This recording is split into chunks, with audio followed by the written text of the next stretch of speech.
The age of flight began with the experiments of bicycle shop owners Orville and Wilbur Wright. The two brothers were able to craft the world's first motor-powered, heavier-than-air vehicle to achieve an airtime of 12 seconds and a flight distance of 120 feet at Kitty Hawk, North Carolina. Unfortunately for the Wright brothers, their achievements weren't formally appreciated by their own country until about 12 years later, when the United States finally formed the National Advisory Committee for Aeronautics on March 3, 1915, in response to the threat of involvement in the First World War. With this institution in place, the US progressed dramatically in aeronautics throughout both World Wars and the interwar period. However, it was not until about a decade after the Second World War ended that the Americans started to seriously consider going beyond the skies and into outer space. Different programs in the US, such as Project Orbiter, which evolved into the Explorer program, and the Navy's Project Vanguard, competed to be the first to send an artificial satellite into Earth orbit. While hopes were high, no real progress was made with these programs in their first few years. But then, there was Sputnik.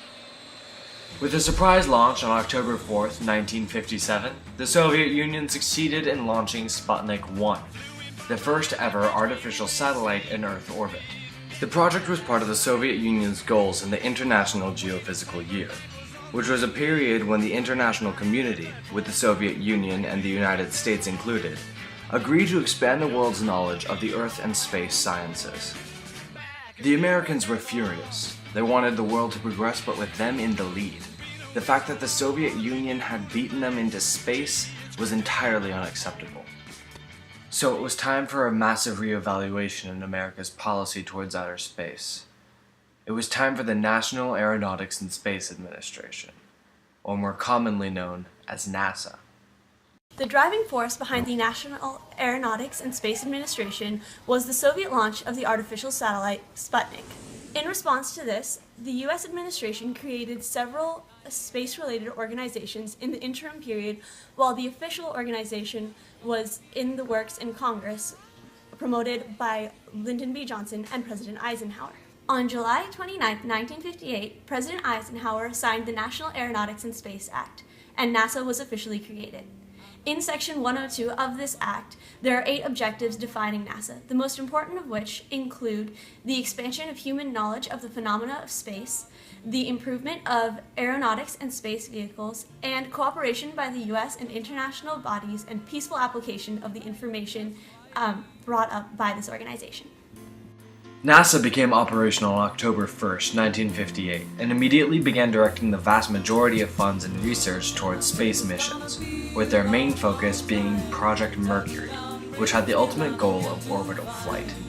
The first major breakthrough for the United States in human space flight was the mission of Alan B. Shepard on May 5, 1961. Shepard officially became the first American in space, taking a successful 19.5-minute flight on a Mercury spacecraft. However, the Soviets had once more beaten us to this achievement, sending Russian cosmonaut Yuri Gagarin for a full orbit around Earth on April 12, 1961.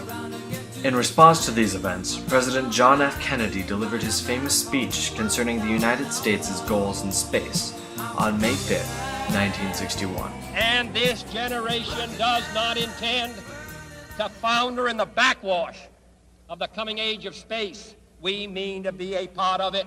We mean to lead it. We choose to go to the moon.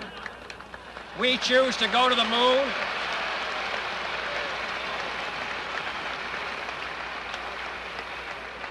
We choose to go to the moon in this decade and do the other things, not because they are easy, but because they are hard.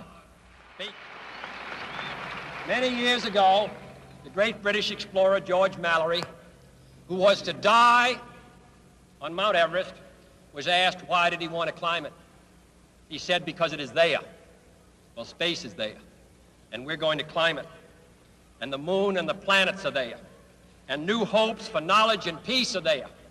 And therefore, as we set sail, we ask God's blessing on the most hazardous and dangerous and greatest adventure on which man has ever embarked.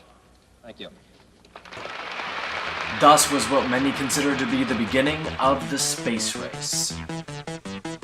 Fueled by Kennedy's promise in competition with the USSR, Project Mercury continued with a renewed vigor, sending various astronauts into space in order to collect data and prove the ability of humankind to successfully survive in space. Project Mercury focused on single-man missions, such as the flight of John Glenn, February 20th, 1962, the first time a US astronaut completed an orbit around Earth. Project Mercury also had a successful flight of over 1 day in May of 1963, just before the retirement of the program. Project Mercury consisted of 6 successful missions, but it did not succeed in achieving its goals before the Soviets, who were the first to achieve suborbital and orbital flight. However, the gap between the aeronautics and space technology of the two countries was perceived to have been closing, as Project Mercury officially ended after its final flight on May 16, 1963.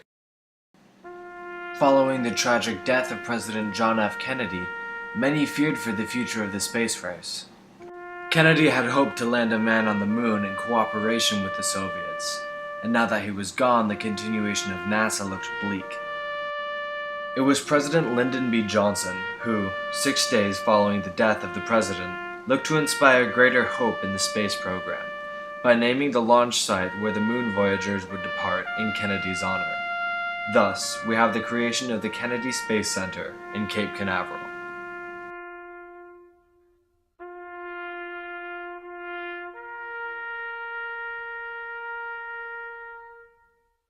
In the years to come, we lay witness to some of the greatest scientific advancements in the field of space. First, the Gemini 4 mission. Gemini 4 launched in June of 1965, with astronauts James McDivitt and Edward H. White Jr. aboard for NASA's 10th manned American mission into space. Most significant about the Gemini 4 project was it gave possibility to landing a man on the moon by having Ed White perform the first American EVA, or spacewalk. However, Ed White was not the first to complete such a feat. The Americans were still playing catch-up in the space race, 3 months behind the Soviets, who launched Alexei Leonov into space that March, and who performed the first ever spacewalk in history. Desperately, the Americans tried to beat their rivals, but fell short again to the Soviet Luna 9 mission, the first spacecraft to land on the moon, or any planetary body. Luna 9 also provided a window into seeing how the actual feet of footsteps on the moon could be achieved, transmitting to Earth the first ever photographic data of the moon. Luna 9 also confirmed that soft landing on the moon was possible, and furthermore that the ground could support a person. The space race was reaching its final stretch with the US soft landing of the Surveyor 1, which started to collect data for landing a man on the moon. 1967 marked the start of the Apollo missions. Apollo 1 also marked one of the most fatal tragedies in the race for the moon. Before even launching into space, astronauts Virgil Grissom, Edward White, and Roger Chaffee lost their lives in the Apollo 204. I remember January 27, 1967, like it was yesterday. The flash fire was so unprecedented, and there was nothing we could do about it. All that had been scheduled that day was a pre-flight test for the Apollo 204, which would have been the first manned Apollo mission. The cause of the fire was determined to be an electric spark. We all feared that this would result in the end of our space program. However, it was only delayed. We modified the hatch on the shuttle.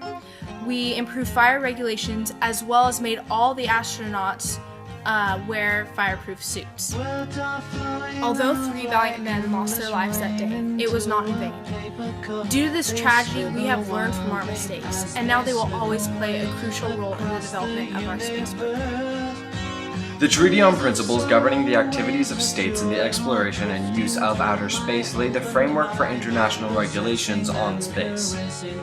These regulations encompassed international space activities as well as the legal occupation of space in order to prevent the inevitable colonial competition for the moon and other celestial bodies, and was entered into force on October 10, 1967. 7 months after NASA successfully launched its first unmanned mission to the moon, they were preparing to send their first men to the moon. On July 16, 1969, Neil Armstrong, Michael Collins, and Buzz Aldrin were launched into space on the Apollo 11 mission. 12 hours after the initial launch, the first man, Neil Armstrong, set foot on the moon. There was always a question in my mind as to why I was chosen to take the first steps on the moon. A little known secret was, it wasn't actually supposed to be me. It was supposed to be Buzz Aldrin. But because my seat was closest to the door, they decided I was chosen instead. It's kind of funny looking back on it now. July 20th, 1969. The hatch doors opened, and I took the first steps of any man onto the moon. I guess my words will now forever be remembered. It's one small step for man, one giant leap for mankind. The landing set the precedent for all future manned space missions and the further involvement of men in space. An international collaboration on the exploration of outer space, the International Space Station, was created by the global community and became operational in 2000. In America, the space industry suffered a setback from the tragic explosion of the Challenger in 1986, claiming 7 lives, but regained popularity with the successful Endeavour missions and the Space Shuttle program. Throughout its triumphs and setbacks, the ventures of the United States into the final frontier have forever altered not only American society, but the outlook of every individual on conquering the unknown. Everybody get up, it's time to slam now. We got the real jam going down. Welcome to the Space Jam. Here's your chance, do your dance at the Space Jam. Alright.